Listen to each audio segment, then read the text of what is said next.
하나님의 말씀 함께 읽겠습니다. 하나님의 말씀은 시편 38편 1절부터 5절까지 말씀을 함께 합독합니다. 표제가 다윗의 기념하는 시인데 같이 읽겠습니다. 5절까지입니다. 여호와여, 주의 노하심으로 나를 책망하지 마시고 주의 분노하심으로 나를 징계하지 마소서. 주의 화살이 나를 찌르고 주의 손이 나를 심히 누르시나이다. 주의 진노로 말미암아 내 살에 성한 곳이 없사오며 나의 죄로 말미암아 내 뼈에 평안함이 없나이다. 내 죄악이 내 머리에 넘쳐서 무거운 짐 같으니 내가 감당할 수 없나이다. 내 상처가 썩어 악취가 나오니 내가 우매한 까닭이로소이다. 우리가 지금 창세기부터 여기까지 오기까지가 한 2년 조금 안 됐어요. 지금 성경 전체를 이렇게 보면은 어떻게 반 정도 되는 것 같아요? 반 조금 안 되는 것 같죠, 그죠? 우리가 편안하게 창세기부터 계시록까지 물 흐르듯이 이야기식으로 끝까지 흘러가려면은 한 6년 정도는 시간이 좀 할애돼야 될 것 같아요. 그래서 우리 영광교회는 낮 예배는 이렇게 이야기식으로 흘러가는 그 말씀을 전하고요. 또 오후에 성경 강좌는 조금 빨리 흘러갑니다. 성경 번 단위로. 또 역사 이야기 같은 것은 또 배경이 되어진 역사 이야기까지 들려드리면서 좀 빠른 속도로 흘러가고요. 또 그렇게 느린 속도와 빠른 속도로 성경을 읽다 보면은 성경과 우리의 현실과의 간격 속에 좀 간극이 벌어져요. 이게 과연 우리와 어떤 관계가 있느냐라고 하는 그런 이질감이 나타나거든요. 그래서 우리가 이 성경을 우리의 현실 생활과 연결시키기 위해서 특별한 강의들을 수요일 특강으로 우리가 준비를 합니다. 그래서 이 세 가지의 기둥이 우리 영광교회 성경 말씀 전권 66권을 느리게 또는 빠르게 그리고 그것을 적용하는 그런 모습으로 흘러가게 되죠. 오늘 말씀은 시편 38편입니다. 다윗의 기념하는 시라고 표제가 되어 있고요. 38편은 다윗이 범죄한 이후에 그 죄를 범하면 마음이 무거워지죠. 양심의 가책이 되고요. 그렇게 자기의 영혼과 그 심령이 좀 눌리는 것 같은, 그죠? 그것을 죄책이라고 하죠. 죄책감이라고 하기도 하고 죄의 짐이라고도 부르죠. 근데 그런 것들이 자기를 짓누를 때 고통스러워서 신음하듯 쓴 시가 38편입니다. 하나님의 징계에 온몸에 체액이 마르는 것 같다는 거예요. 우리 몸에 체액이 식물이면 체액이지만 우리는 체액이 뭡니까? 피죠. 피가 마르는 것 같다라는 표현 들어보셨어요? 아마도 지금 다윗이 그 죄의 범죄함으로 인해서 하나님 앞에서 양심의 가책이 되니까 그 죄책이 자기를 누르니까 체액이 마르는 것 같아서 견딜 수 없게 되었다. 우리가 다윗의 대략 일생을 알기 때문에 이런 어떤 죄 범함의 사건이 몇 번 있잖아요. 근데 그 사건이 이런 시라면은 그 일생 중에서 어떤 때 썼을 것이다 라는 것이 예상이 되죠. 짐작해 볼 수 있는 거죠. 지난 시간까지의 시에 대해서 다윗은 자기가 살아온 것에 대해서 후회함이 없다고 말해요. 근데 그 이전에는 괄목할 만한, 주목할 만한 범죄가 별로 나타나지 않고 있어요. 그런데 이 38편에 딱 들어오면서 죄고백을 유난하게 하거든요. 오늘 이 38편의 시는 다윗이 어떤 큰 죄를 범하고 하나님 앞에서 어떤 징계를 받으면서 고통스러워서 신음하듯 토해내는 시가 바로 38편의 시다라는 거죠. 그래서 1절 2절을 보면은 여호와여, 주의 노하심으로 나를 책망하지 마시고 주의 분노하심으로 나를 징계하지 마소서. 주의 화살이 나를 찌르고 주의 손이 나를 심히 누르시나이다. 그러니까 하나님의 징계하심으로 다윗이 느껴지는 그 고통이 화살이 몸을 파고드는 것 같은 그 찌르는 고통을 경험한다는 거죠. 그래서 여러분, 화살이 우리의 몸을 관통하고 찌를 때 여러분 숨이 쉬어집니까? 숨만 쉬어도 아픈데, 그러니까 숨을 쉴 수 없을 정도의 압박감을 죄로 인해서 지금 다윗이 느끼고 있다는 거예요. 3절 다 같이 한번 읽어볼까요? 3절 시작. 주의 진노로 말미암아 내 살이 성한 곳이 없사오며 나의 죄로 말미암아 내 뼈에 평안함이 없나이다. 여러분, 살도 뼈도 마음도 심령도 온 인생 전체가 평안이 없어요. 뭔가 제자리가 아니야. 죄를 범한 인생들의 모습이 그래요. 뭔가 마땅하지 않은 거예요. 그래서 마땅하게 만들려고 하나님 앞에서 회개를 하면 마땅한 자리로 다시 회복이 되는데, 근데 하나님의 방법이 아닌 다른 방법으로 마땅해지려고 하니까 자꾸만 자기를 합리화하고 하나님이 없다라고 얘기해야 되고 자꾸 하나님 반대편으로 멀어지면서 결국 감각을 무뎌지게 만드는 거예요. 그거는 건강해지는 게 아니라 망가지는 과정이죠. 여러분, 성경은 누누이 악인에게는 평안이 없다라고 가르치고 있어요. 66권 전체를 가만히 읽어보면 죄를 범한 사람에게 평안이 없다라고 말해요. 잠언에는 죄인은 쫓아오는 자가 없어도 도망치는 사람 같다는 거예요. 의인은 사자처럼 담대하다라고 말씀하고 있어요. 죄를 범한 사람에게 평안이 없습니다. 죄가 치명적으로 우리 양심의 화살의 날카로운 촉으로 후벼파듯이 우리 몸의 영혼을 괴롭게 해서 침체되게 만드는 것이 죄라는 놈이에요. 그래서 죄를 지으면 우리의 심령이 약해져요.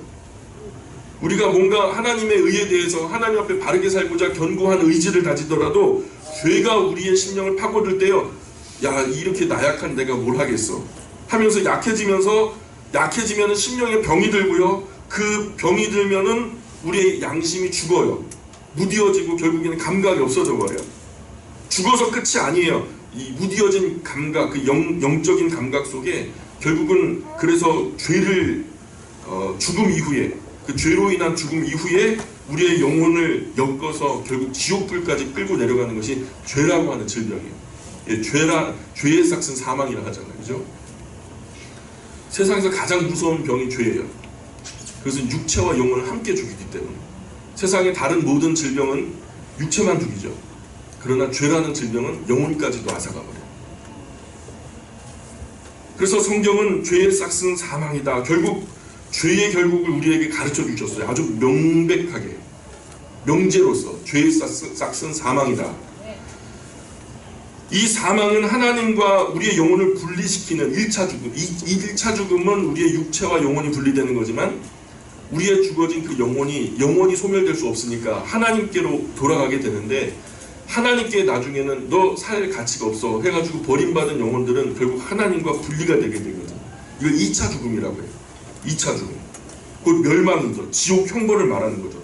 여러분, 작은 골뱅이도 큰 바위 덩어리도 연못에 던지면 물에 가라앉잖아요. 죄라는 놈이 그래요. 아무리 작은 것을 내 발목에 갖고 있어도 결국 우리의 영혼을 엮어서 죽음의 가장 밑바닥, 지옥의 불까지 가라앉게 멸망시키는 것이 죄라고 하는 거예요. 4절 5절 한번 같이 읽겠습니다. 4절 5절 시작.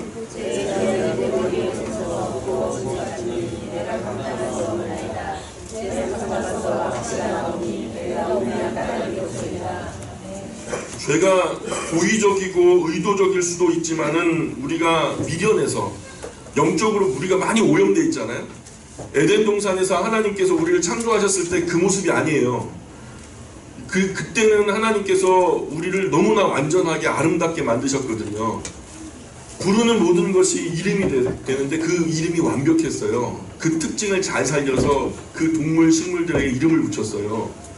그리고 그것을 하나도 까먹지 않았단 말이에요. 이 김명희 교수님 강의하는 거를 가만히 들어봤는데, 여러분 이 자리에 계신 분들 제가 처음 만난 분들인데 앞에서부터 전부 다 이름을 갖다 악수하면서 인사를 나눴어요. 근데 제가 예배 끝나고 가면서 이름을 하나하나 까먹지 않고 전부 다 이름을 외워서 여러분께 인사를 드렸다면 여러분 깜짝 놀라시겠죠. 근데 아담은 그런 능력이 있었어요. 그 정도로 영이 맑았고 정신이 살아있었으면서 존재적으로 하나님께서 주신 그 지혜와 지식이 충만했단 말이에요. 근데 우리가 범죄한 이후로 하나님의 동산 에덴에서 쫓겨나고 우리도 망가졌을 뿐만 아니라 자연도 우리 때문에 망가져 버렸거든요. 그 영특함, 그 영적인 어떤 맑은 감각들을 우리가 많이 망가진 상태에서 살고 있기 때문에 우리가 불화전해요. 들으면 잊어버리고 들으면 잊어버리고 그러잖아요. 그래서 오늘 우리가 고의적으로 죄를 범하는 거 진짜 악한 죄죠. 그러나 우리가 알지 못하게 의도적이지 않게 순간 깜빡해가지고 나도 모르게 범죄하는 수가 있어요, 없어요? 그래서 여러분은 모르겠어요. 대답 안 하시니까 그런 적이 없는 것 같은데 저는 가끔 있어요. 가끔이 아니라 자주 많이 있어요. 6절 보세요. 6절부터 8절까지 같이 읽어볼게요. 6절부터 8절 시작. 내가 아프고 심히 구부러졌으며 종일토록 슬픔 중에 다니나이다. 내 허리에 열기가 가득하고 내 살에 성한 곳이 없나이다. 내가 피곤하고 심히 상하였음에 마음이 불안하여 신음하나이다. 예, 하나님께서 사람에게 처음 주신 양심은 순수하기 때문에 죄로 인해서 얻는 부담, 예, 불안감, 하얀 도화지 위에다가 막 지저분한 색칠을 해봐요. 얼마나 보기 싫어요. 그게 마치 맑은 영혼에 뿌려진 죄의 가루 같아요. 예, 그로 인해서 스트레스가 그 자체가 하나의 어떤 징벌 같아요. 내 영혼, 하나님께서 주신 순수한 영혼, 양심 위에 그런 죄의 모습들이 펼쳐지게 되면요, 마치 상처에다가 소금을 뿌리듯이 따가워요. 막 견딜 수가 없는 거죠. 굳이 감옥에 가지 않고 징역형을 살지 않아도 양심에서 느껴지는 그 죄짐, 죄책감, 그 자체가 이미 충분히 사람을 괴롭게 한다는 거. 이럴 때 그 사람의 소원이 뭘까? 이런 사람의 소원이 뭐겠어요? 부귀 영화? 나 부자 되고 싶어요? 큰 명예 얻고 싶어요? 예? 명예 권세? 많은 사람들에게 존경받고 이름이 유명해지고 싶어요? 아니면 큰 권력을 갖고 싶어요? 이런 게 아니에요, 여러분. 죄를 범해서 죄짐을 마음, 양심, 영혼 위에 쌓아두고서 무거운 걸음을 하는 그 사람에게 다만 이 죄의 짐을 벗고 자유했으면 하는 것이 소원이에요. 정말 부끄러움 없이 두려움 없이 하나님 앞에만 설 수 있다면 이것이 그의 소원이 되는 거죠. 죄의 무거운 짐을 진 사람에게 이 참 자유 외에는 나머지는 다 사치예요. 온전하지 않거든요. 내 자리가 아닌 것 같아요. 돈 없어도 누가 알아주지 않아도 죄에서 자유를 얻고 소박한 삶을 살기만 한다면 얼마나 좋을까 하는 것이 소원이 되는 거죠. 오늘날 세상에 너무 아무것도 아닌 것에 너무 비싼 대가를 치르면서 살아가거든요. 너무 작은 것을 얻기 위해서 너무 많은 것을, 심지어 인생을 통째로 소비하면서 그것을 얻고자 하는데 얻은 거 보면 진짜 별거 아니에요. 출근길 퇴근길 조금 몇 걸음만 뒤로 물러나가지고요, 사람들 오가는 것을 가만히 쳐다보고 계셔보세요. 그 사람들이 어디로 가는 걸까? 당연히 옷 쫙 빼입고 직장 가겠지? 아니면 저분은 야근하고 돌아가는, 초췌한 모습 보니까 야근하고 돌아가는 길인가 보다 하면서 오가는 사람들을 구경해 보세요. 과연 저분들이 지금 무엇을 위해서 왜 오가는지 그 궁극을 생각해 보시죠. 자신이 무엇을 원하는지도, 그 원하는 너머에 무엇이 있는지도 사실 깊이 생각할 겨를도 없이 쫓기듯 살아가는 것이 우리 사회거든요. 세상에서 온 지구 위에 거하는 수많은 나라들 중에서 그런 철학적인 사고 없이, 존재적인 고민 없이 살아가는 것이 우리 대한민국이에요. 그래서 생각 없이 일하니까 많이 일해가지고 부자가 되고 잘 살게 됐는지 몰라도 정신적으로는 세상에서 가장 가난해요. 행복지수가 가장 밑바닥이에요. 대책 없이, 정신 없이, 목적 없이 너무 바빠요. 애고 어른이고 그래요. 세상과 조금 다르게 살면 바쁘지 않아요, 여러분. 그리고 다른 사람 눈치 보지 않고 하나님 앞에서 꼭 해야만 하는 가장 중요한 본질적인 그것을 위해서 알차고 보람되게 살아갈 수 있기를 주님의 이름으로 축원합니다. 그러려면은 제가 처음부터 말씀드리지만 세계관이 달라야 돼요. 세상이 말하는 그 세계관은 가치관을 낳아요. 그 세계에서 가장 가치 있는 게 무엇이냐, 그 가치관 때문에 인생관이 달라지는 거예요. 그리고 우리가 본질적으로 성경을 통해서 우리가 성경적인 세계관을 갖는다면 성경이 말씀하는 가장 고매한, 가장 가치 있는 가치관을 갖게 되겠죠. 그 성경적인 세계관에서 성경적인 가치관을 갖겠죠. 그래서 우리가 성경적인 인생을 사는 거죠. 여러분, 그 비밀한 방법이 하나님의 말씀 안에서 살아 숨쉬고 있어요. 요한복음에도 예수님도 자신을 따라오는 제자들에게 너 지금 뭘 구하니? 너 지금 뭐 원하는 거야? 뭘 원하는 거야? 라고 물어보셨거든요. 예수님이 계신 곳을, 예수님 어디 계세요? 내일 이때쯤 어디 계실 거예요? 하면서 여쭙고, 결국은 그들이 예수님이 어디 계신지를 여쭙고 예수님과 함께 그날 종일토록 거해요. 그래서 그들이 원했던 것은 예수님과 함께 하는 거였어요. 오늘 다윗이 원하는 거, 지금 오늘 다윗의 시편이 말해주는 다윗의 원함은요, 뭐냐면 그가 직접 말하잖아요. 평안하기를 원한다고. 하나님 나 평안하기를 원해요. 마음의 평안이 그렇게 소원이 되는 거예요. 뜻하지 않은 사고나 가족 중에 누가 아프거나 사람들 사이에 갈등이 생기거나 금전적인 어려움이 생기거나 등등 삶의 아픔의 양상은 다 다르지만 이 모든 것이 하나로 우리에게 주는 결론적이고 궁극적인 가장 큰 어려움은 마음의 평화가 깨진다는 거예요. 그래서 잠도 안 와요. 먹을 것도 별로 즐겁지가 않아요. 마음의 평화가 깨지니까. 그래서 잠언에서 말씀하시기를 노하기를 더디하는 자는 용사보다 낫고 자기 마음을 다스리는 자는 성을 빼앗는 자보다 나으니라 이렇게 말씀하고 있거든요. 여러분 그런 일 경험해 보셨어요? 저는 경험해 봤어요. 교통사고가 났는데요. 다음날 어떻게 될지 모르겠는 거예요. 저 사람이 또 딴 말 할 거예요. 내가 피해자고 그 사람이 가해자인데 미처 증거 수집을 잘 못해놓은 거예요. 사진은 찍어놨지만 우기면 어떡하지? 발뺌하면 어떡하지? 그 다음날 됐더니 다행히 좀 인격적인 분이라 제가 다 알아서 처리했으니까 걱정하지 마세요. 그때의 한숨이 놓이더라고요. 이런 거 있잖아요. 사람이면 누구나 자신이 모르는 사이에 특수한 정황에 무언가를 추구합니다. 그래서 그것이 인생의 목적이 되기도 하고요. 그런 특별한 환경에서 그 사람이 추구하는 가치관이 형성되고 그것을 통해서 인생을 송두리째 쏟아 부어요.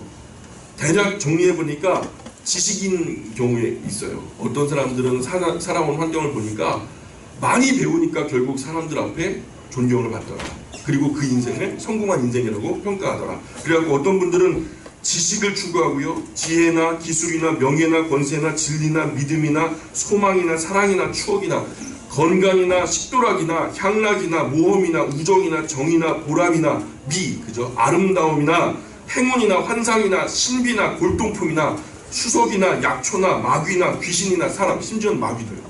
마귀도 추구해요. 귀신도 추구하고요. 귀신이 더 많이 더 센 게 내게 임했으면 좋겠다는 거예요. 그리고 사람이나 천사나 UFO도 인생을 건 사람이 있는데 UFO에 인생을 걸었대요. 외계인에게, 죽음에게, 보람이나 영생이나 뿔이나 안식이나 사명이나 보물이나 에너지나 미생물이나 미스테리죠. 그런 것, 물이나 능력이나 선행이나 정의나 자유나 평강이나 별에게도 목숨 건 사람이 있더라고요. 혈육, 승리하는 거, 그죠? 명품 이런 것들 갖고 찾고 만족하기 위해서 인생 다 바칩니다. 그 중에 다윗이 선택한 건 뭐냐면 다윗은 마음의 평강을 원한다라고 말씀합니다. 그런데 이것을 구하고 찾고 두드려서 갖게 되었다라고 만족합니까?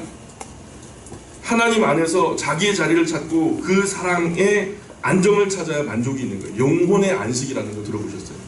우리의 영혼이 정말로 제자리를 찾으면은 최고의 안식을 누리게 되는데요. 거기가 하나님 앞이에요. 우리가 태어나는 거, 우리가 시작됩니다. 우리가 사회생활하면서 그 객지 생활에 많이 지쳐있고 힘들다가도 명절을 당해서 고향에 내려가면은 내가 사는 집보다도 편하지 않지만 거기가 왜 이렇게 한숨이 놓이고 내 정신적으로 영혼이 막 숨 쉬는 것 같고 왜 그런 안식을 누려요? 거기가 내가 시작된 곳이니까.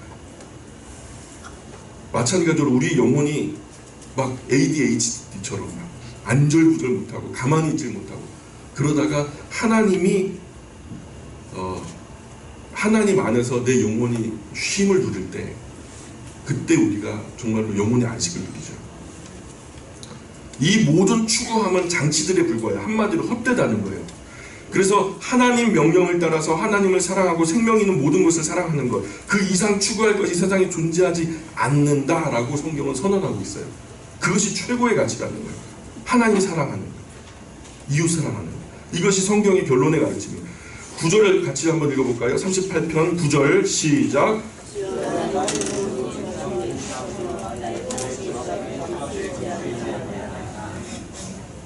여러분 소원이 뭐예요? 여러분의 소원은 뭐예요? 여러분 대답하지 마시고 마음으로 대답하셔도. 우리 소원을 무엇에 두느냐에 따라서 가는 길이 달라지고요. 목표가 달라지고 삶의 양상이 크게 달라지는 거죠. 그런데 아까 다윗은 뭘 원했다고요? 평강. 그죠? 10절 보세요. 38편 10절.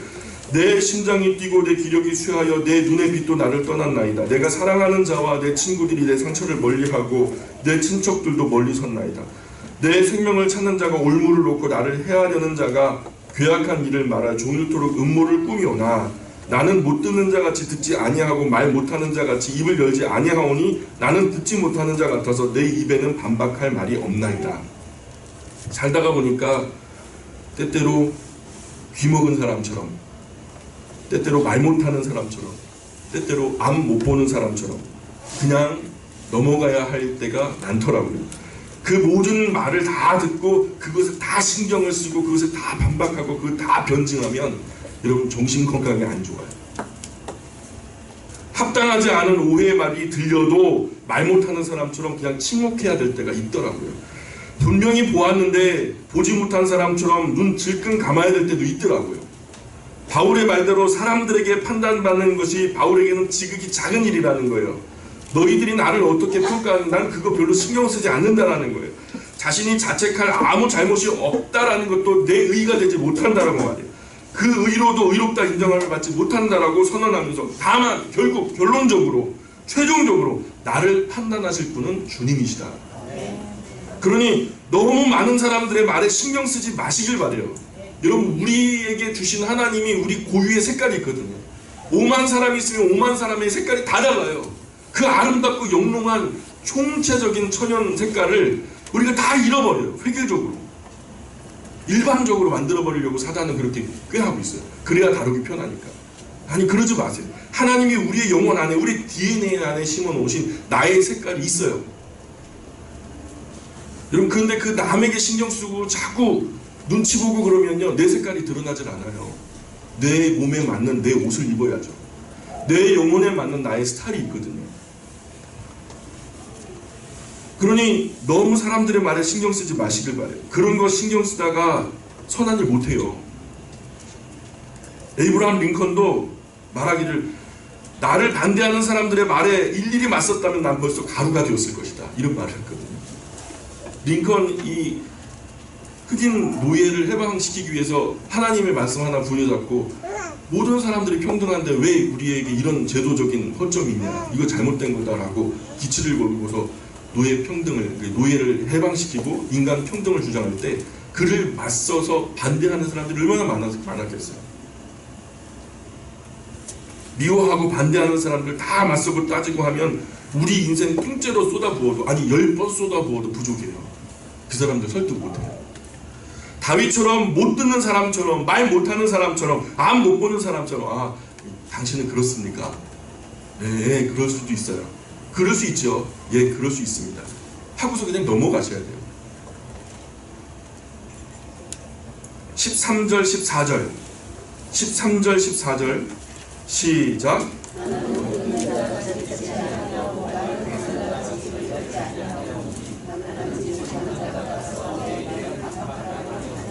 예, 나에 대한 소문이 억울하다고 그것을 일일이 반박하고 따지면은 그 소문이 좋아져요?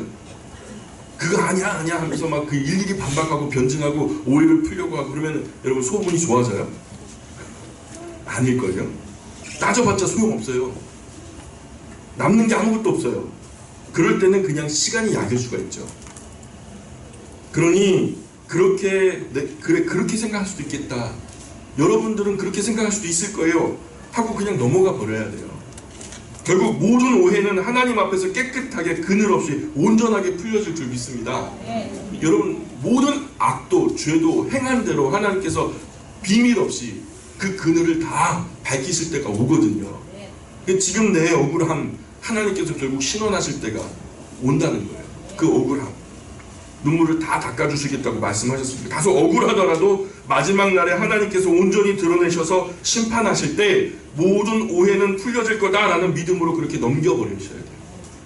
일하는 사람들은 존재감이 없어서 이런저런 반대나 욕을 먹게 돼 있어요. 존재감이 있어서. 일하는 사람들이 얼마나 중요해요? 일하다 보면 여러 가지 반대에 많이 부딪히잖아요. 일을 하다 보면 존재감이 있으니까 그 존재감이 있는 사람은 항상 공격의 대상이 되고 그 앞서가는 사람들에게 흉금이 보이게 마련이거든요. 문제는 아무것도 안 하면서 앞장서서 일하는 사람들을 뒤에서 험담하는 사람들 문제예요. 우리 교회는 그러지 않지만 대부분 사람들이 모이는 공동체는 그런 일들이 있어요. 그저 아무 일도 안 해요. 그냥 시비만 걸어요. 그냥 입만 뻐끔거리면서 떠벌리기 좋아하는 사람들이 문제예요. 우리 그리스도인들은 행동으로 말해야 됩니다. 예, 말이 곧 행동이 돼야 돼요. 예수님이 그러셨던 것처럼 우리가 그렇게 사는 것이 굉장히 힘들다는 걸 알지만 그럼에도 불구하고 몸부림치면서 노력하셔야 돼요. 15절 16절 같이 읽어봅니다. 15절 16절 시작. 여호와여 내가 주를 바랐사오니 내 주 하나님이 내게 응답하시리이다. 내가 말하기를 두렵건대 그들이 나 때문에 기뻐하며 내가 실족할 때 나를 향하여 스스로 교만할까 하였나이다. 아멘. 다윗이 범죄로 징계가 임했는데요.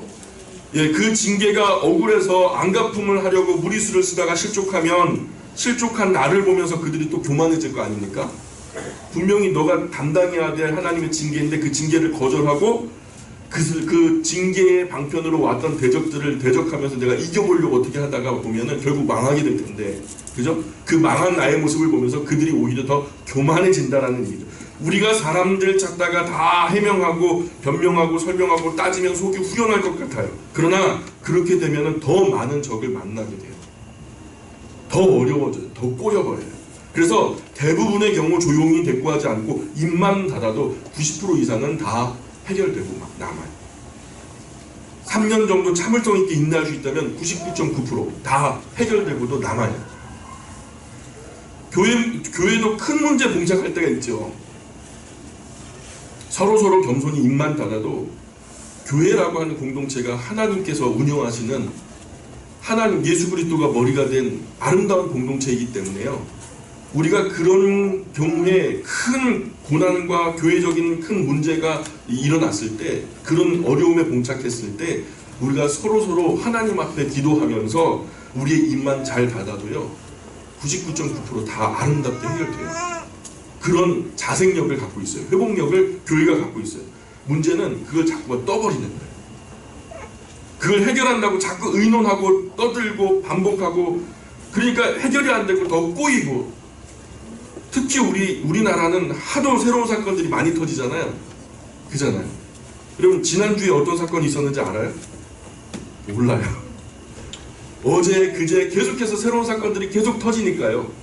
또 그런 괄목할 만한 이슈가 될 만한 뉴스가 없으면요 기자들이 친절하게 또 만들어줘요. 뉴스를.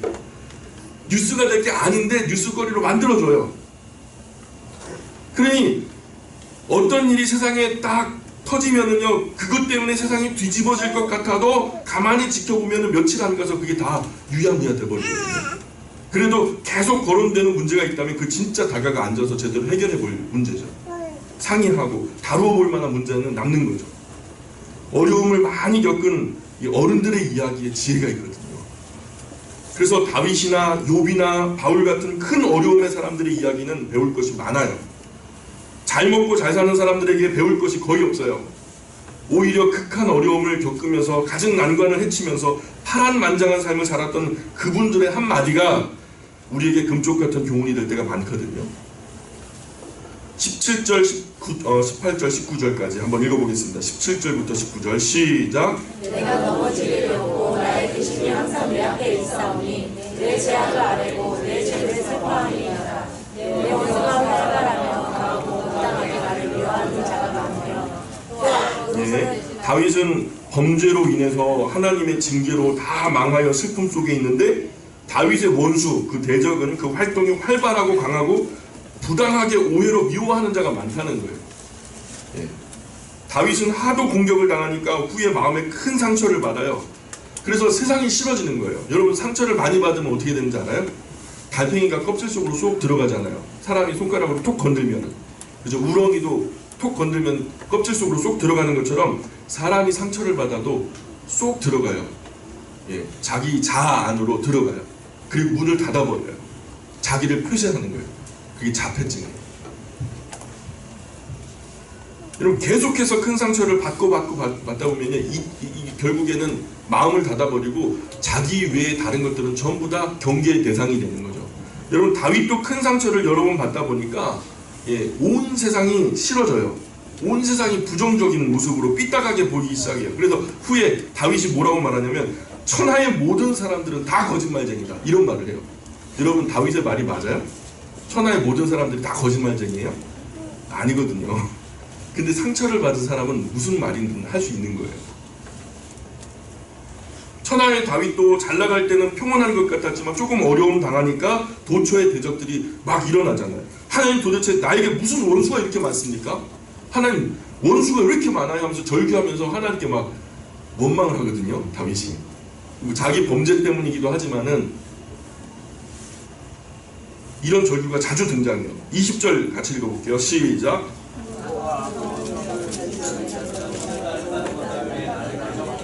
예, 우리가 신앙 안에 바르게 하려고 하고 될 수 있으면 선한 방향으로 선택을 하다 보니까 세상은 우리를 대적하죠. 야, 너만 봐라?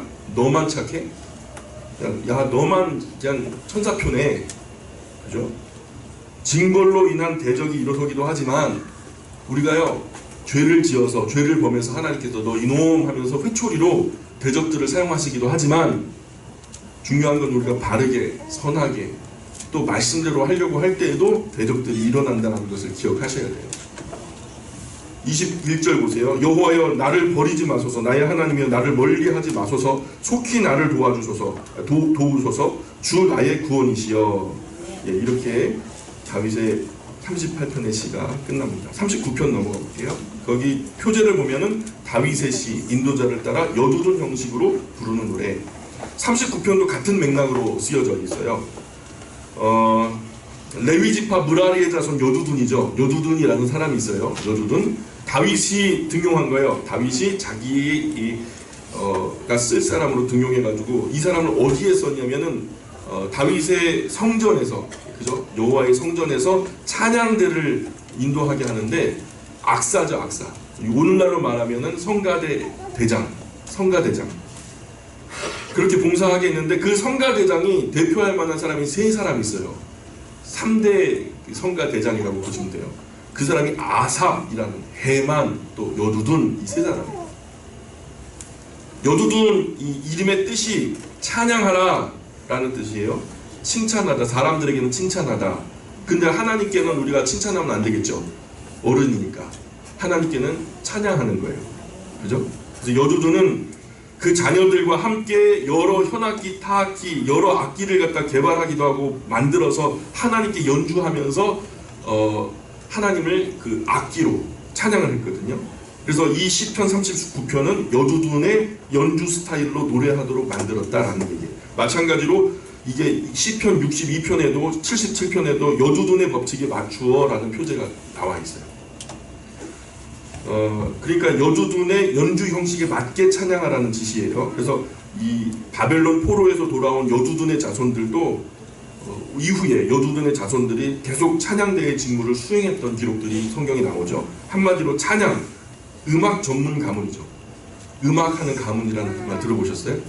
할아버지 할머니도 음악을 하셨고 어머니 아버지도 음악을 하셨는데 아들 때도 음악을 하는 거예요. 그런 어떤 가문이 하나님을 찬양하는 찬양 전문 가문이죠.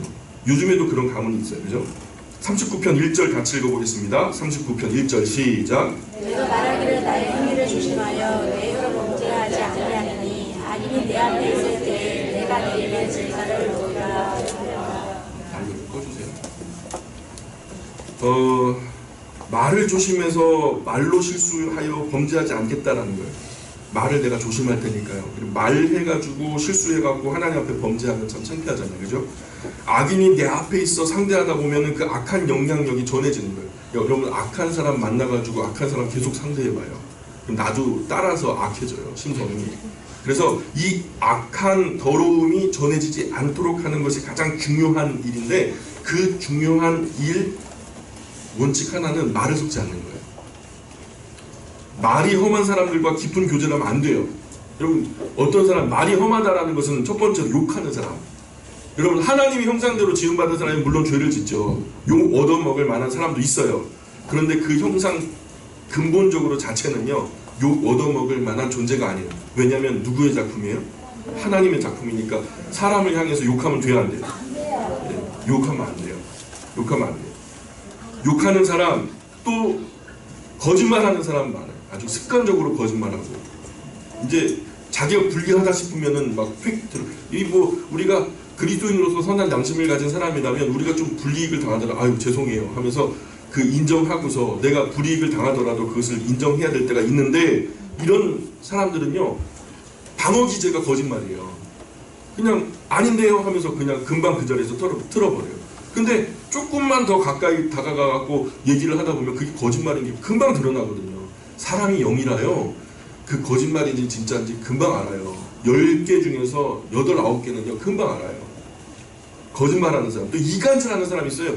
여기서 이 말을 들었는데 아무런 어떤 감정이입이 없이 편안하게 했던 말이 이쪽으로 전해질 때는요, 이 사람 미워하는 말이 되는 거예요. 말을 전하는 그 중간 전달자가 말을 갖다가 꺾어가지고 하다 보니까 결국 두 사람이요 얼굴을 붉히면서 싸우는 일이 벌어지거든요. 이간질하는 사람이 있어요. 이게 시기 질투하는 거예요. 그 안에 그 사람이 역사하는 게 아니라 그 사람 안에 사단이 역사하는 거예요. 결국 모든 사람들을요 겟토화시키는, 다 찢어버리는 거예요. 이 하나님의 몸된 공동체도 다 찢어버려요. 그게 사단의 계획이거든요. 그러니까 우리가 그러잖아요. 우리의 하나 된 것을 포기하면서 추진할 만한 가치 있는 일은 없어요. 그러니까 우리가 무슨 큰 수련회를 가거나 수양회를 가거나 어떤 행사를 치를 때 우리가 막 서로 싸워 그것 때문에, 그럼 그거 안 하는 게 낫지. 맞습니까? 안 하는 게 나은 거예요. 우리의 하나됨을 찢으면서 그걸 추진해봤자 한쪽에는 상처받을 것이고 한쪽은 교만해질 것이고. 그리고 정치적인 사람이 있어요. 매사에 사람을 대하는데 이 사람이 나에게 어떤 이익이 있을까? 이런 사람들, 그죠? 득실을 따져가지고 결국 사람을 사귀거나 멀리하거나 가까이 하거나. 이런 사람들 가까이 하면 안 돼요. 4가지 사람들 말했는데요, 욕하는 사람들, 거짓말하는 사람들, 이간질하는 사람들, 그리고 정치적인 사람들. 여러분, 나는 여기에 몇 개 해당돼요? 반대로 이런 사람은 여러분 가까이 하시고, 여러분 자신이, 우리가 이런 사람이 되어야 돼요. 첫 번째, 욕 대신에 칭찬을 해야 돼요. 욕 대신에, 여러분 99가지가 진짜 못났어요. 근데 그 중에 하나가 예쁜 구석이 있다면 여러분 그거 없겠어요? 이 100가지 중에서 99가지 못났더라도 한 가지 좋은 거 없겠냐고요. 있다고 그래요. 있어요. 사람마다 매력이 있어요. 근데 우리가 발견하지 못할 뿐이지, 그걸 예리하게 발견해가지고 칭찬해 줄 줄 아는 입술이 복된 거예요. 첫 번째는 욕 대신에 칭찬해 주는 사람. 두 번째는요, 거짓말하는 대신에 정직하게 대답해 주는 거예요. 너 그러면 안 될 것 같다. 너 그러면 너 집에 있는 아내가 슬퍼할 것 같다. 너 그럼 너 엄마 아빠가 어떤 마음이시겠냐. 이런 정직한 대답을 해주는 사람. 이 정직한 대답을 해주고 앞으로 어떻게 될 것인지 가늠해가지고 조언을 해주는 사람들이 참 중요하거든요. 이런 사람들 우리는 뭐라 그러냐면 어른이라고 해요. 어른. 애건 어른이건 할 것 없이 정직하게 성숙한 대답을 해주는 사람들이 오늘 우리 시대에 너무 필요해요. 세 번째는요, 이간질하는 대신에 서로 화해하게 하는 사람. 부부가 교회에서 이렇게 막 싸워요. 사이가 안 좋기로 소문난 부부예요. 근데 남편과 이 교제를 할 때, 당신 아내는요 당신만 생각한다고 막 하면서 끔찍하게 보이지 않는 곳에서 끔찍하게 생각해주는 자랑을 자꾸만 해주는 거예요. 그리고 아내와 교제할 때는 남편이 그냥 뭐 당신만 생각한다고 하면서 서로에게 좋은 말 하다 보면 나중에 저녁에 퇴근해갖고 딱 만나면 어떻게 돼요? 나 없는 곳에서 나를 그렇게 자랑했다며. 그러면서 결국에는 아무것도 아닌 것이 되고 그 화해가 되잖아요. 무드가 생긴다는 거죠. 화해 무드가. 이것이 바로 평화의 입수라는 게 있어요. 서로 화해하게 하는 사람. 이건 피스메이커라고 해요. 없었던 피스를 갖다 메이커하는 거죠. 네 번째, 정치적인 사람 말고 순수한 사람이에요. 존재 자체로 보는 거예요. 이 사람이 나에게 어떤 득과 실이 있을까가 아니라 이 사람 자체를 하나님의 형상으로 존귀하게 바라봐 주는 거죠. 너가 엄청나게 많은 돈을 벌기 때문에 내가 소중한 게 아니야. 그죠? 너가 공부를 되게 잘하기 때문에 내 자식이 아닌 것처럼요. 내 자식이 왜 이뻐요? 그냥 존재 자체가 이쁜 거예요. 왜냐면 내 새끼니까. 빵점 맞아도 이뻐요. 그죠? 하도 닮은 구석이 없으니까 소설에는 뭐가 닮았대요? 발가락이 닮았네? 그러잖아요. 예? 존재 자체로 이뻐해주는, 존재 자체로 받아들여주고 용납해주는 그런 사람들이 우리 영광의 가족들이 다 됐으면 좋겠습니다. 오늘 우리 그리스도인들은 행동이나 말 이전에 생각까지 조심해야 돼요. 왜냐면 생각에 있는 것들이 말로 나오고 말로 반복하다 보면 결국 그것이 행동으로 표현되거든요. 그래서 다윗도 악인이 내 앞에 있을 때에 내가 내 입에 말을 하지 못하도록 재갈을 물리겠다는 거예요. 재갈은 뭐예요? 입에다가 물리는 거예요. 이거 먹이를 먹을 수도 없고 말을 할 수도 없어요. 예, 말이나 소에게 재갈을 물리잖아요. 악한 사람을 맞서 싸워 이긴다는 것은 불가능합니다. 악한 사람들은 수단 방법 안 가려요. 수단 방법 안 가려요. 여러분, 복싱 선수가 이길까요? 길거리 싸움 하는 사람이 이길까요? 복싱 하는 사람은요, 글러브도 껴야 돼요. 그 팬티도 입어야 되고요. 그리고 신발도 맞춰서 사각 링에서 싸워야 되거든요. 근데 길거리에서 막 싸움 하는 사람들은 막 벽돌도 던지고 막 칼도 들고 막 그러니까 결국은 누가 이기겠어요? 수단 방법 안 가린 사람이 이기는 거예요. 그러니까 악한 사람들은 수단 방법 안 가리거든요. 예, 수단 방법 안 가려요. 그렇게 달려드는데 우리 그리스도인들은 수단도 가려야 돼요. 하나님 앞에서 누추한 일은 하면 안 되잖아요. 수단도 가려야 되고 방법도 가려야 되니까 악한 사람과 선한 사람이 싸우면 반드시 누가 이기게 돼 있어요? 악한 사람이 이겨요. 그러니까 그 손해보는 싸움 하지 마시고 그럴 때는 조용히 지혜롭게 피하세요. 그러니 애초에 안 싸우는 것이 이기는 거죠. 싸움이 벌어졌다 해도 피하는 게 상책이고, 그래서 성경은 우리에게 마귀는 대적하라고 말씀하세요. 마귀는 대적하라고 말씀하시지만 그저 악한 자는 대적하지 말래요. 피하라고 말씀하세요. 예수님의 교훈 중에서도 제1교훈이 뭐냐면 악한 사람들을 대적하지 말라고 해요. 상대가 순수하지 않다면, 악하다면 절대 대적하면 안 된다는 거예요. 같은 사람 되어버리고 말거든요. 한 사람은 진흙이 잔뜩 묻었어요. 한 사람은 이제 방금 막 목욕까지 하고서 새 옷을 갖춰 입고 아주 그냥 하얀, 요즘에 그 유명한 그 롱패딩 있더라고요. 그 뭐죠? 평창 패딩이라고, 그죠? 그 평창 패딩 막 줄 서서 밤새워가지고 사는 패딩 있는데, 그 하얀색 패딩 온몸 막 이발부터 해가지고 목욕까지 다 하고 이제 하얀색 롱패딩까지 새 옷을 입었는데, 한 사람은요 지금 방금 논바닥에서 막 굴러 다니다가 이제 온 사람, 두 사람이 싸움이 붙었어요. 누가 손해 볼까요? 그런 거예요, 여러분. 그 두 사람이 씨름하면은 당연히 깨끗한 옷을 입은 사람이 손해 보겠죠. 똥이요 무서워서 피하는 게 아니라, 죄송합니다, 점심 드시기 전에, 똥이 무서워서 피하는 게 아니라 더러워서 피하는 거예요. 그래서 다윗은 악한 자가 내 앞에 있을 때에 내 입에 재갈을 물려 말을 하지 않겠다는 거예요. 말을 섞지 않겠다는 거예요. 말도 교제거든요. 그 교제권 안으로 들어가면은 영향력을 받을 수밖에 없고 줄 수 있죠. 좋은 영향력만 주면 좋은데 악한 영향력을 받으니까 그게 문제가 되는 거죠. 예수님 친동생 야고보도 1장 26절에 뭐라고 말하면, 스스로 경건하다 하면서 자기 혀에 재갈 물리지 않고 자기 마음을 속인다면 그 사람의 경건은 헛된 것이다 라고 말해요. 이 경건하다라고 하는 것은요, 벌써 말하는 것에서 다른 거예요. 경건의 척도는 말입니다. 말조차 못하는 사람 경건하지 못한 사람이에요. 자기 혀에 재갈 물릴 줄 모르는 사람이 경건하다는 것은 거짓말이라고 예수님의 친동생 야고보가 우리에게 얘기하죠. 그래서 경건은 어려운 날에 입을 닫는 거예요. 경건이라는 것은 어려운 날에 입을 닫는 거예요. 입을 닫고 어디로 가야 돼요? 하나님 앞으로 가는 거죠. 예, 입 닫고 하나님 앞에 다가가 앉는 거예요. 그래서 하나님의 판단에 맡기고 이 모든 상황 자체를 하나님께 위탁하고, 오히려 환난 날에 자기 본분을 지켜 뭐라 그래요? 객이나 과부나 부하를 돌아보고 자기를 지켜 세속에 물들지 않게 하는 것이 진짜 경건이라고 야고보 사도는 우리에게 가르치고 있어요. 그리스도인들이 입을 너무 크게 벌리면 아름답지 못해요. 하여튼 목소리는 작게, 그죠? 입을 너무 크게 벌리지 말고 입에 재갈을 물려야 돼요. 그러나 필요한 말이 있고 내가 거룩한 영향력을 줄 수 있는 상황이 된다면 여러분 최대한 빠르게 열정적으로 전하시길 바라요. 어떤 분들은 말을 느릿느릿해요. 근데 사람들이 그렇게 요즘에 느긋한 사람들이 없거든요.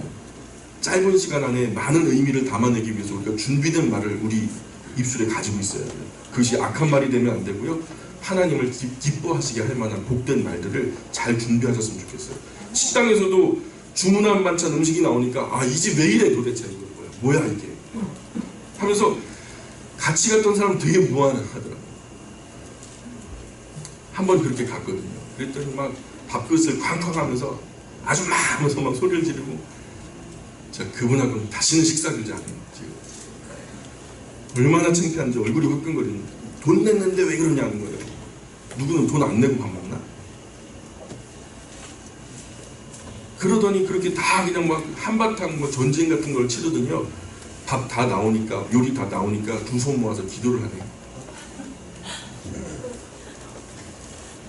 그 모습 보면서 식당 사람들이 뭐라 그러겠어요? 비인격적인 하나님으로 나 때문에 하나님 오해를 받으시는 거예요. 나 때문에.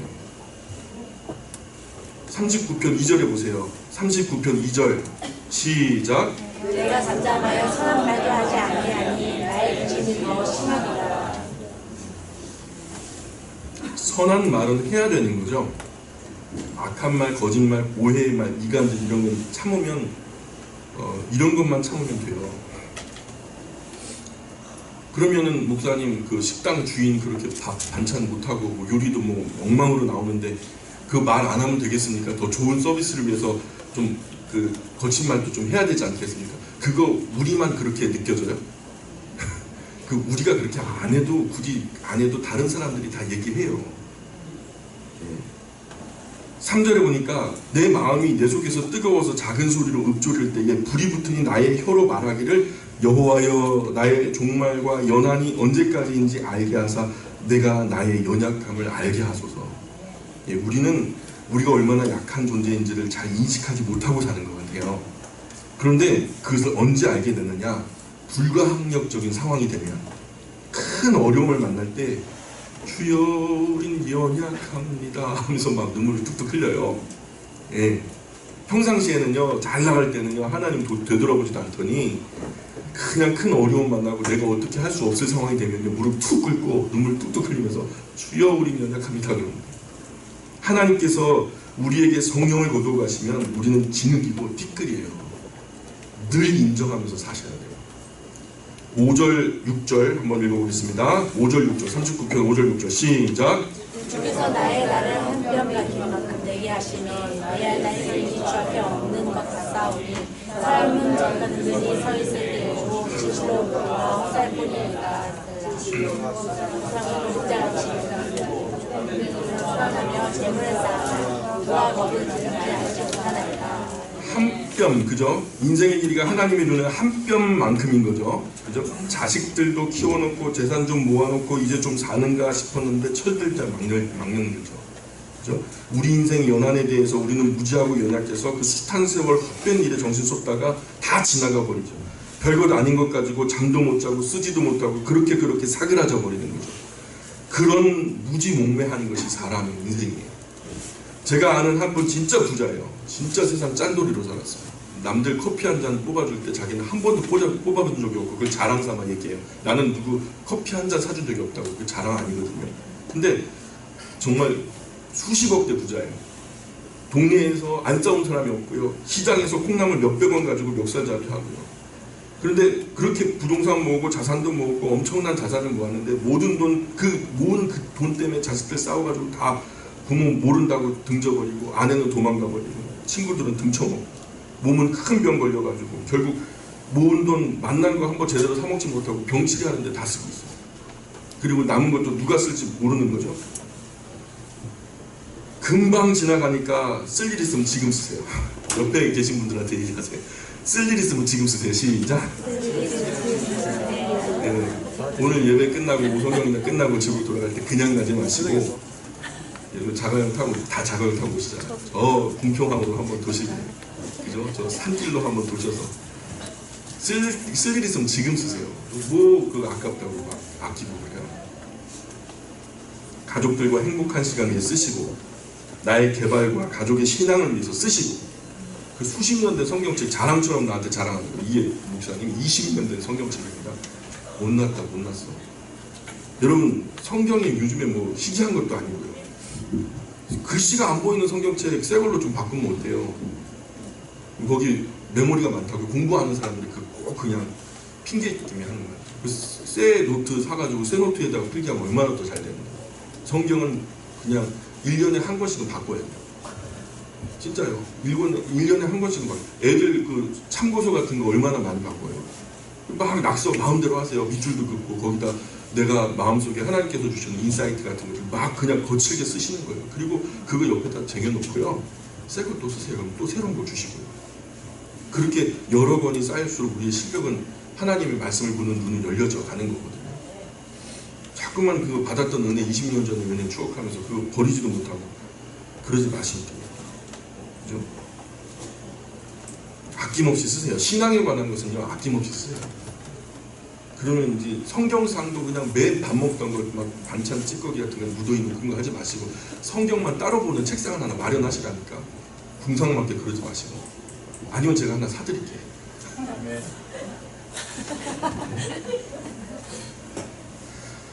근데 이상하게도 막 쓰잖아요. 근데 막 쓰는데 막 손에 있다. 막 쓰는데 없을 것 같은데 다 쓰고 빌려주면 풍성해져. 네. 가득하게 되는 거죠. 그렇지 않으면 재물을 쌓지만 누가 쓰는지 모르게 손가락 사이로 다 흩어져 버린다는 거죠. 모은 돈 내가 쓸 것 같죠. 천만의 말씀. 하나님의 말씀 우리에게 교훈하는 바예요. 39편 7절부터 볼까요?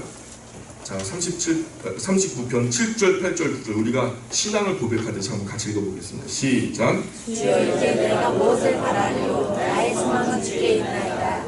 나를 모든 죄에서 건지시며 우매한 자에게서 욕을 당하지 아니하게 하소서. 내가 잠잠하고 입을 열지 아니함은 주께서 이를 행하실 까닭이니이다. 예. 그러니까 나의 범죄함으로 하나님께로 말미암은 고난인 경우에는 입을 열지 않는 게 좋아요. 내가 범죄한 거 알아요. 내가 자신이 더 잘 알죠. 하나님 앞에서 선한 양심 안에 생각해 보니까 내가 어떤 범죄를 저질렀어요. 그로 인해서 어떤 어려움이 온다. 그때는 입 딱 닫으셔야 돼요. 묵묵히 다윗처럼 징계를 받으세요. 달게 받으시라고요.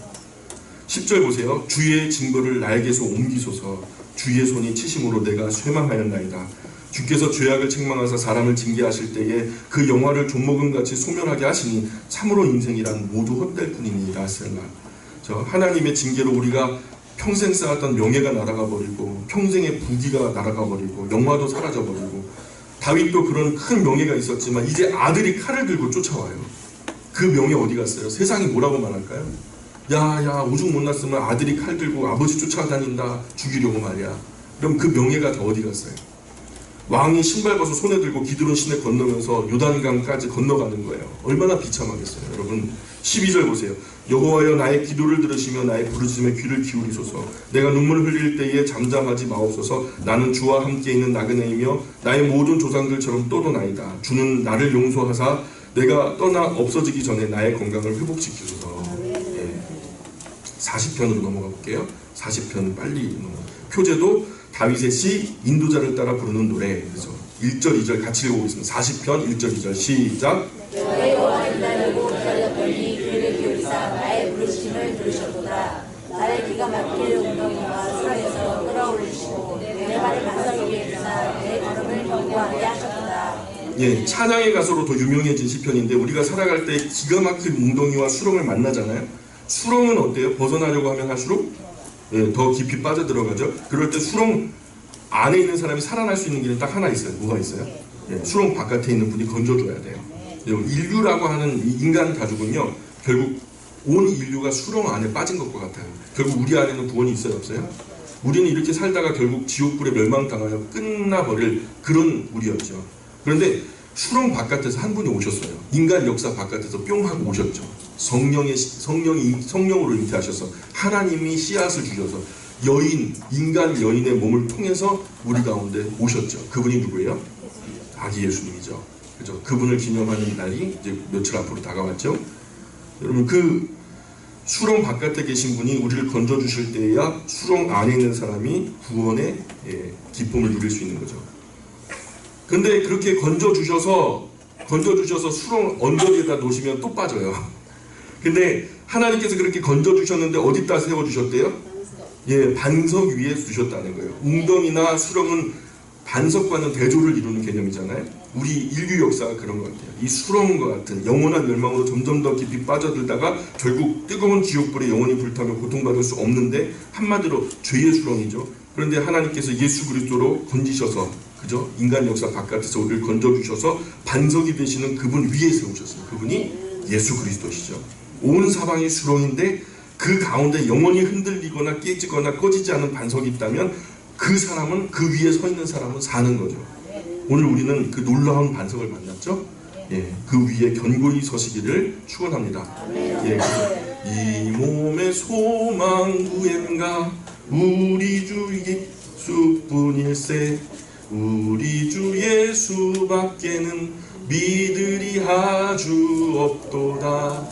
굳건한 반석이시니 그 위에 내가 서리라. 그 위에 내가 서리라. 예.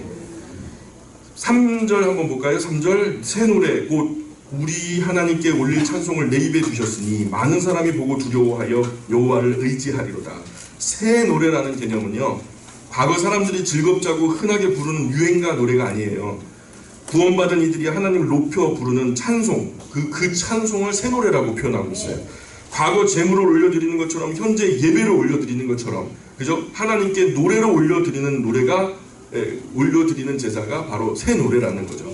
4절 보세요. 여호와를 의지하고 교만한 자와 거짓에 치우치는 자를 돌아보지 아니하는 자는 복이 있도다. 여호와 나의 하나님이여 주께서 행하신 기적이 많고 우리를 향하신 주의 생각도 많아 누구도 주와 견줄 수가 없나이다. 내가 널리 알려 말하고자 하나 너무 많아 그 수를 셀 수 없나이다. 주께서 내 귀를 통하여 내게 들려주시기를 제사와 예물을 기뻐하지 아니하시며 번제와 속죄를 요구하지 아니하신다 하신지라. 그죠? 하나님께서 제사, 오늘에는 예배를 기뻐하는 분이 아니고 번제와 속죄제, 그 제물, 그 오늘날은 뭐예요? 헌금, 이것을 요구하신 분이 아니라는 거예요. 자, 7절 보세요. 그때에 내가 말하기를 내가 왔나이다. 나를 가리켜 기록하는 것이 두루마리책에 있나이다.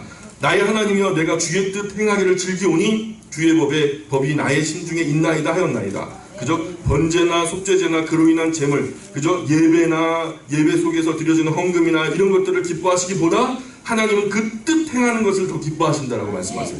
하나님 말씀을 듣는 것이 수장의 기름보다 낫다는 거죠.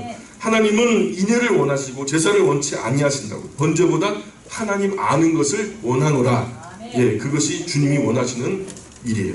자, 40편 9절 10절 시작.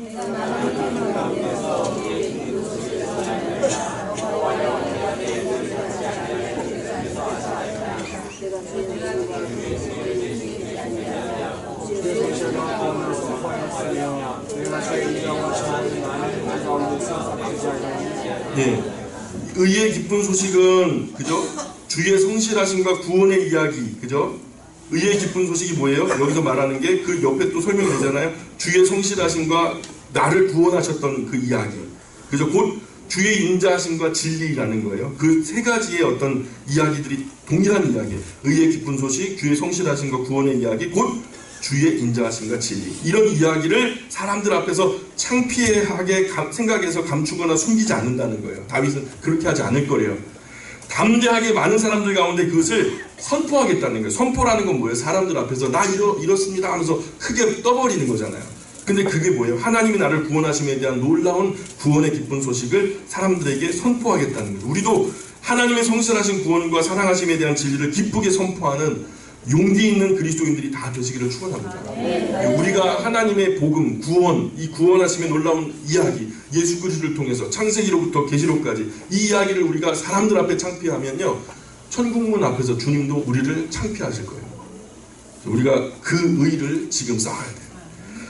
40편 11절 여호와여 주의 긍휼을 내게서 거두지 마시고 주의 인자와 진리로 나를 항상 보호하소서. 수많은 재앙이 나를 둘러싸고 나의 죄악이 나를 덮침으로 우러러 볼 수도 없으며 죄가 나의 머리털보다 많음으로 내가 낙심하였음이니이다. 여호와여 은총을 베푸사 나를 구원하소서. 여호와여 속히 나를 도우소서. 압살롬이 난을 일으켰잖아요.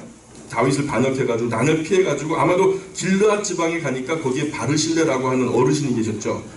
거기 있을 때 많이 정말 정성으로 대접을 해주시고 그 잠깐의 쪽평안, 그죠? 잠깐의 내 편이 되어주었던 그 어르신 때문에 잠깐의 여유가 있었을 때 아마도 이 구절을 썼던 것 같아요. 그 뒷구절을 보면은 그런 어려운 이야기가, 그런 어려운 상황이 추측이 돼요. 자, 14절부터 보세요. 14절부터 그 압살롬이 자기를 죽이려고 쫓아오는, 그죠? 반역으로 인해서 아들이 쫓아오는 그런 상황들을 머릿속에 두고요. 40편 14절부터 한번 읽어볼 테니까 잘 한번 생각해 보세요. 내 생명을 찾아 멸하려 하는 자는 다 수치와 낭패를 당하게 하시며 나의 해를 기뻐하는 자는 다 물러가 욕을 당하게 하소서. 나를 향하여 하하하하 하며 조소하는 자들이 자기 수치로 말미암아 놀라게 하소서. 주를 찾는 자는 다 주 안에서 즐거워하고 기뻐하게 하시며 주의 구원을 사랑하는 자는 항상 말하기를 여호와는 위대하시다 하게 하소서. 나는 가난하고 궁핍하오나 주께서는 나를 생각하시오니 주는 나의 도움이시오 나를 건지시는 이시라. 나의 하나님이여 지체하지 마소서. 그죠? 다윗이 가난하고 궁핍했던 때가 딱 두 번 있어요. 다윗이 가난하고 궁핍했던 때가 딱 두 번 있는데, 첫 번째는 사울의 칼을 피해서 400명, 600명 데리고 그저 그 줄잡아 그 부녀자들까지 다 합치면 한 1000명 되는 식소들을 이끌고 막 동굴로 광야로 막 도망다니면서 얻어먹어야 했을 때, 그때 궁핍했거든요. 그 후로 왕이 되어가지고 궁핍했던 적은 없었어요. 근데 그러다가 두 번째 압살롬이 칼을 들고서 반역을 꾀할 때 요단강 건너서 길앗에 있을 때 80세 되는 바르실레가 와서 영접했을 때 그때 먹을 것도 없고 마실 것도 없었거든요. 근데 정말 그때는 다윗을 먹여 살려야 하는 사람이 많은데 너무 가난하고 궁핍한 거죠. 그때는 뭐 명예도 권세도 다 땅에 떨어져 버리고 가난하고 궁핍하고 아들은 아버지 죽이겠다고 칼 들고 덤비잖아요. 얼마나 힘들었겠어요. 그래서 이제 저를 도와줄 이는 하나님밖에 없습니다. 나 좀 도와주시고 건져주세요 하면서 하나님께 기도하는 거죠. 여러분 오늘 41편이 이제 1권 끝나는 거예요. 시편이 전체 몇 권이죠? 시편이 전체가 몇 권이죠? 예, 졸지 않으신 분은 다 알아요. 5권까지 있어요. 그죠? 그 5권 중에서 1권이 어디까지냐면 시편 41편까지가 1권이에요. 41편 빠른 시간 안에 한번 보겠습니다. 표제가 다윗의 시 인도자를 따라 부르는 노래. 자,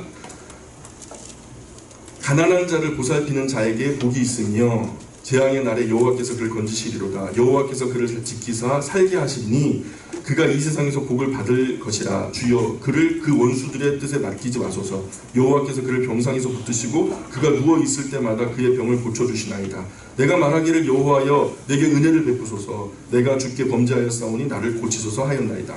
그죠? 다윗은 어려운 시절에 누구를 원망하기보다는 내 죄가 많아서 그런가 보다 하면서 남 탓하지 않고 자기 안에서 그 원인을 찾으려고 해요. 참 건강한 사람이죠. 그 고난들 앞에 자신을 되돌아보고 뉘우치고 회개하는 자세를 견고하게 견지합니다. 그러면서 하나님의 나를 향한 진노가 너무 심하지만 않았으면 좋겠어요. 하나님 너무 아프지 않았었으면 좋겠습니다. 회초리질 할 거 아는데요. 그 회초리가 좀 덜 아팠으면 좋겠습니다 라고 고백하거든요. 잘못한 것이 많아서 고난을 받는다. 그래서 고난 중에 바르게 하려고 해요. 고난 중에서도 똑바로 좀 정신 바짝 차려야지. 이 회초리 맞고는 다시는 맞지 말아야지 하면서 회초리로 드신 사람들이 믿기도 하지만, 대적으로 일어나는 그 회초리로 쓰시는 그 사람들이 믿기도 하지만, 다윗의 포커스는 남을 향한 원망이 아니라 남 탓하는 것이 아니라 자신의 죄에 그 초점이 맞춰져 있다는 거죠. 5절 보세요. 나의 원수가 내게 대하여 악담하기를 그가 어느 때나 죽고 그의 이름이 언제나 없어질까 하며, 그죠? 여러분 다윗이 죽기만을 바라는 사람들이 있었다는 거죠. 6절 보세요. 나를 보러 와서는 거짓을 말하고 그의 중심에 악을 쌓았다가 나가서는 이를 널리 선포하오며 나를 미워하는 자가 다 하나같이 내게 대하여 수군거리고 나를 해하려고 꾀하며 이르기를 악한 병이 그에게 들었으니 이제 그가 눕고 다시 일어나지 못하리라 하오며. 그죠? 다윗의 노년에 자식으로부터 큰 고통을 받다 보니까 육체도 정신도 별로 건강하지 못했던 것 같아요. 많이 수축하고 안색도 안 좋아져서 곧 몸져 누우면은 곧 못 일어나고 죽겠다. 노년이니까 죽겠다. 그렇게 사람들이 악담을 했다는 거예요. 9절 보세요. 다 같이 읽어볼게요. 41편 9절 시작.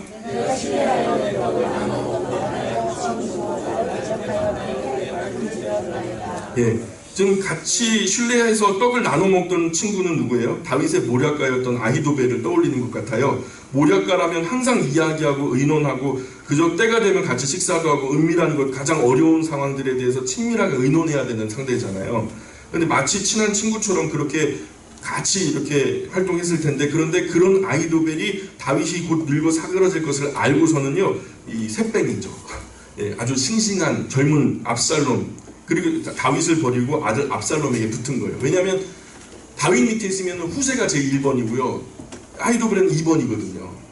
근데 후세는 1번이고 자기는 2번이면은 후세가 죽을 때까지, 다윗이 죽을 때까지 그 변하지 않거든요. 근데 아히도벨이 압살롬에게 붙으면 압살롬이 왕이 될 때 내가 1번이 될 수 있으니까.